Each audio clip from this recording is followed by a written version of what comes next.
So I'll just welcome you all back in. Welcome and welcome back to the final session that's happening, at least here today in Fourth Space. Startups, what can we learn from the latest market offerings in knowledge sharing and digital skills? We're so lucky to have three speakers joining us today leading this session. So it's my pleasure to pass the floor to you all for introductions. Welcome in. Okay, thank you. Yeah, everybody hear me okay? Yes. Okay, good, thanks. So thank you very much for attending our session. I apologize for not being at the Fourth Space in person, but my team, I'm sure, will pick me up in my absence. Speaking of my team, I would like to introduce you to Gawi. She is an MBA student in her last year at John Molson School of Business with an interest in accounting and entrepreneurship, and she's from Montreal. Also a part of our team is Merv. She's a master's student in the School of Arts and Sciences, and her focus is on EdTech, and she is from Turkey. And me, I'm visiting Concordia. I'm an LTA professor until the end of April this term. I'm teaching entrepreneurship at the John Molson School of Business. With my research interest is in entrepreneurial finance, innovation, and commercialization, and I'm from Toronto. Our session today will concentrate on emerging technology platforms that focus on the theme, obviously, on knowledge sharing and digital skills, which is the theme of this conference.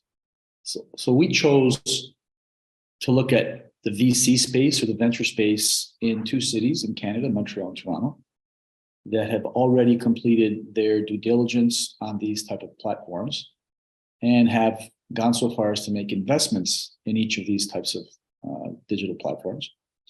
So the purpose of what VCs do is they invest in them and they scale them across not just Canada, but around the world. So VCs search and invest in future ventures with the goal of disrupting industry leaders, or the so-called creative destruction of incumbents. So this afternoon's presentation, the team's going to highlight the unique value proposition of each of the platforms and its value to faculty, staff, and students at Concordia. So we sampled, just to give you an idea of how we approached it in terms of process. So we sampled the four largest VC firms in Canada, that is in Montreal and Toronto. They are Relay Framework Venture Partners, Panache, Inovia, and we searched these startups, their portfolio of startups that have a focus on knowledge sharing and digital skills. So there was basically 60 plus ventures that we looked at. We found 15 that fit the parameters, and we're going to cover 9 today, just for time's sake, that fit the conference theme. So Gawi is going to present the results of each of the portfolio companies related to the theme of the conference, and it's linked with knowledge sharing and digital skills. And Merv is going to have some concluding remarks and implications for Concordia and higher education in general. Thank you very much, and we hope you find our session informative and practical. Okay, so what we did is we prepared a mind map to highlight the companies that specialize in knowledge sharing and digital skills. So we'll cover 9 companies that we felt that were the most relevant to staff, faculty members, and students alike. And we separated it into one of 7 categories. So collaboration, mentorship, data analysis, AI, pedagogy, and workspace. So just to we'll move on to the next one. So under collaboration, there's a platform by the name of Colligo. So Colligo is actually the front end of SharePoint. So for those of you who are not familiar with SharePoint, it's essentially a collaborative cloud storage platform. And what Colligo allows you to do, it allows you to use your MS Office, so your Word, your Excel, your PowerPoint. It allows you to file documents, categorize documents, meanwhile still being able to access your SharePoint repository. So essentially what it is, it's good for document management. There are cost-saving benefits as well as increased efficiencies from using Colligo. So you can get more from your Microsoft 365 investments. We do see this being something that could be useful to staff members because it's ideal for the modern day workplace. So under the category of mentorship, there is a platform by the name of My Mentor. So the way that My Mentor works is that it connects current students with potential prospective students. And we saw that this could add value to international students, especially institutions that kind of try to draw in international students. Being an international student, you come to a new country, it's a new culture, it can be very overwhelming. So this allows you to connect students, to kind of give them that reassurance, allow them to build a foundation and give them the support that they need. So what it does is it partners essentially current student with prospective students, and it enables them to kind of assist them through the admission process as well as the enrollment process. So it allows them to build that relationship with existing students. So this might be something that Concordia could potentially implement that could add value to the institution. Moving on, Narrator is a platform that specializes or that focuses on standardizing data. So if you're a staff member that works with data on a regular basis or a faculty member that analyzes data, Narrator is very easy to set up. So it can be set up in less than 1 hour. It eliminates the need for tables and models, and it doesn't require any structured query language use. And you can easily find answers to questions you might have about your data. So it standardizes data and allows you to find answers to questions you might have. So we do see that this is something that one of the emerging companies working on that could add value to staff members. Moving on, there's Encode. So Encode is actually, their mission as a company is to eliminate obsolete verification processes.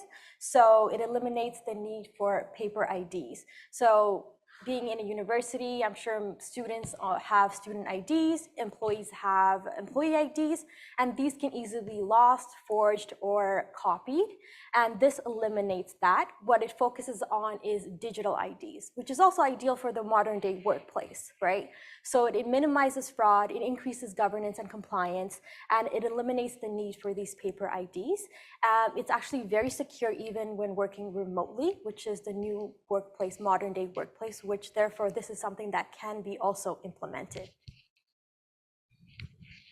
Moving on, for the workplace, there's a platform that has been introduced by the name of Disco. So Disco, we think, could be great for potentially some faculty members. It's an all-in-one learning community platform. So what this allows faculty members to do is it allows them to build their own curriculum within the platform. Very easy to use, easy interface, very collaborative. It allows you to monitor and track progress, the student progress. It also allows you to monitor engagement, student engagement. So this is great for that. It allows you to post videos, materials, and you can essentially post all of your materials in one platform. So Fellow, which has been already been quite big, and it has been used by a lot of big clients, is essentially a new delightful way to hold meetings. So what Fellow allows you to do is that it brings more purpose and more action-oriented meetings. We know that sometimes when you go into meetings, it might become long, redundant, and by the end of the meeting, you might feel like, why was I here? But what this forces you to do is essentially set up an agenda, record your meeting minutes. It forces you to assign tasks and set deadlines, which creates value added in your meetings. And also more collaborative. So for the pedagogy, there's actually two companies that we came about from the venture firms. The first one being Wise. So Wise is an educational platform which can greatly benefit students. We know that when you're in a university, big classrooms, you can't give that one-to-one attention or give all of the materials that they need. So this actually gives you additional study material and video lessons. There is currently over thousands of courses on the platform, as well as over 400 universities involved. So it's an educational platform with the study materials available to students and video lessons should they require it. And now Paper actually is a company that partners with the school. And what they do is they provide the school, or they provide the students academic support. So this is great for students who might require additional attention. So it's a great way to give them that unlimited access to tutors at any point in time that they might require it. It gives them access to mock exams, practice problems, and kind of gives them that extra support that they require. And lastly, we have Mainstay. So this is actually a great transition to the presentation we just had earlier. So it's an engagement tool. It's essentially a bot, so kind of like the chat box that was discussed earlier. And what it does, it allows you to connect with the students, and it facilitates the admission process. So the students submits their admission process, and then should they have any questions, they chat with the bot, and it allows them to essentially ask any questions and get the answers to their questions. So we can see that that's clearly also being done here at Concordia with the presentation earlier, which was nice to see. So it facilitates the admission process as well as all the way up into the enrollment process. Now I'll pass it over to Merv, who will talk to you about education technology.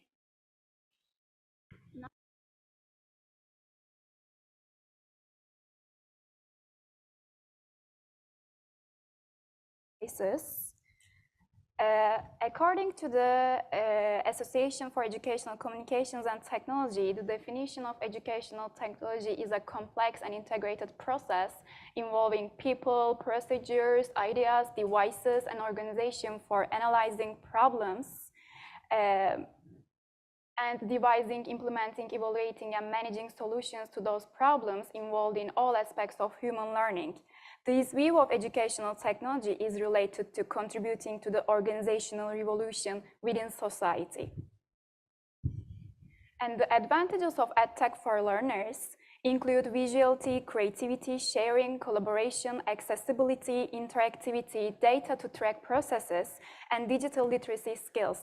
In terms of the apps that we discussed, they can receive feedback from their peers at the same time. They can give feedback too. Moreover, it is possible to access it without any time restrictions in an interactive way as well. So if we consider the staff and faculty, it is important to know the importance of EdTech in the workplace.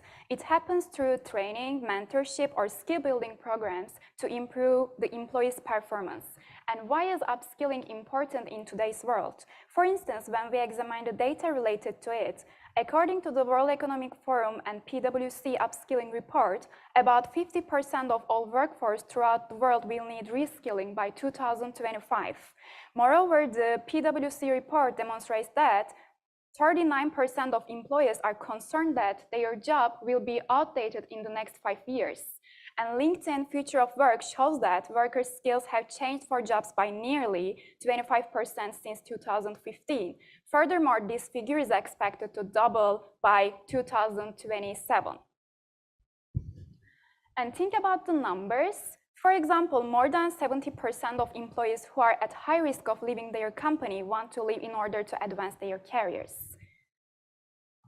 Therefore, upskilling is important to succeed in changing job market requirements. Through educational technology, employees can gain new competencies and improve their performance. It allows them to enhance the quality of their jobs too. And how EdTech can support? To help employees, the technology provides collaborative and personalized learning spaces.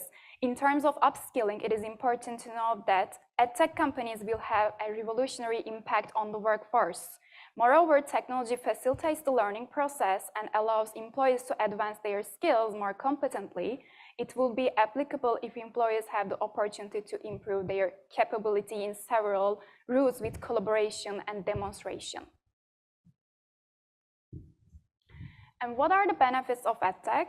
Employees can access the materials on their own schedules and watch the videos as much as they want to grasp the idea. And digital learning provides a large scale of visuals, which help make the learning process easier to understand and easier to remember the things. Nowadays, microlearning approaches in EdTech using VR or AR in classrooms and creating both immersive and inclusive classrooms are the main trends. So lastly, we believe that change is an important factor to consider in any workplace. We hope that the emerging companies and platforms that we discussed today could in some way be implemented in institutions like Concordia. We would like to conclude our presentation with a quote from Alvin Toffler: "The illiterate of the 21st century will not be those who cannot read and write, but those who cannot learn, unlearn, and relearn." According to him, knowledge and technology are the two powerful determinants in facilitating changes in society. And it is important for us to continuously adapt and be informed on the latest emerging technologies of the world.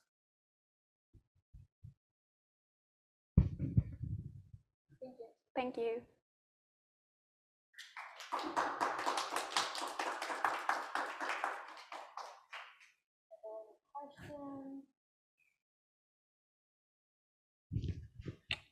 Hi, thank you for your presentation.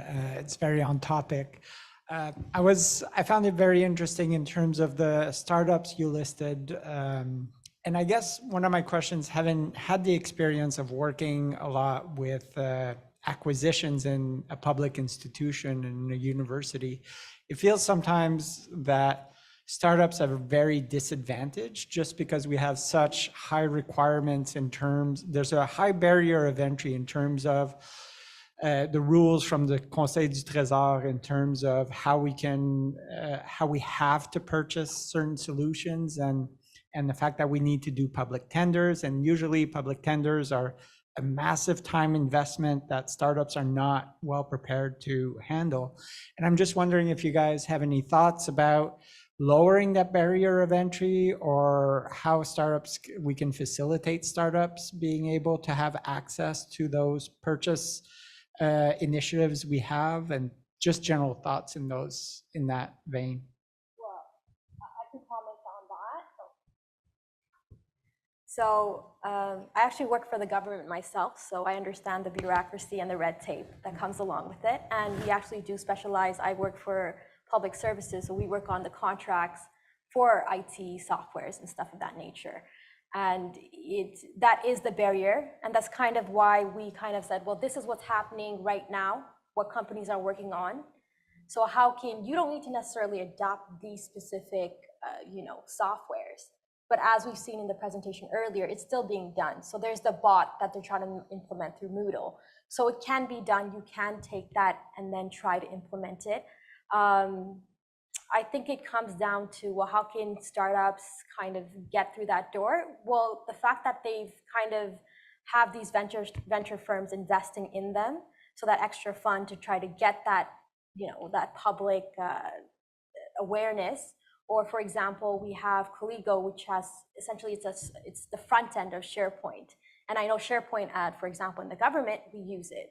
So kind of, partnering up with companies that might already have that regulations and have that presence might be a way around it, I would say. Do you want to add something, Agostino?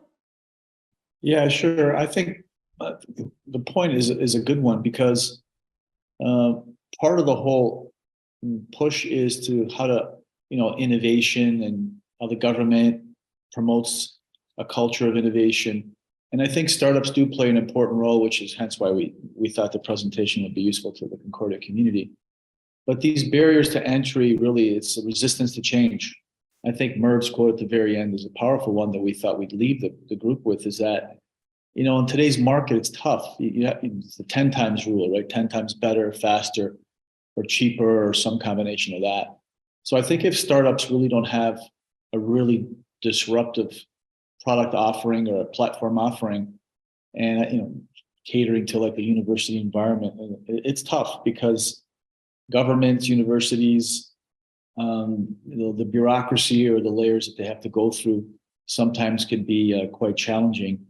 But yeah, I think why we chose startups, or why we chose these types of companies, is that they've already had that due diligence and those investments already made.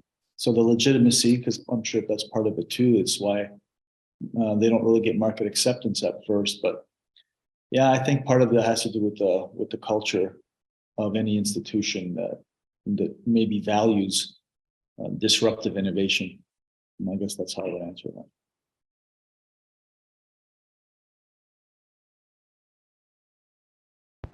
Anyone else in the space or online on Zoom have a question? Please feel free to turn on your camera and your microphone or raise a hand or pop a question into the chat.